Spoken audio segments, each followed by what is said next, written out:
కొణిదెల పవన్ కళ్యాణ్ అనే నేను శాసనం ద్వారా నిర్మితమైన భారత రాజ్యాంగం పట్ల నిజమైన విశ్వాసం, విధేయత చూపుతానని, భారతదేశ సార్వభౌమాధికారాన్ని, సమగ్రతని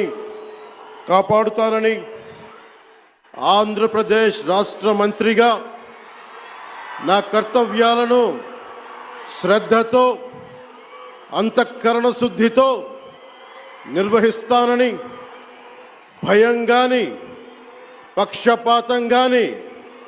రాగద్వేషాలు కానీ లేకుండా రాజ్యాంగాన్ని, శాసనాలని అనుసరించి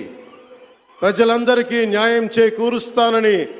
దైవ సాక్షిగా ప్రమాణం చేస్తున్నాను.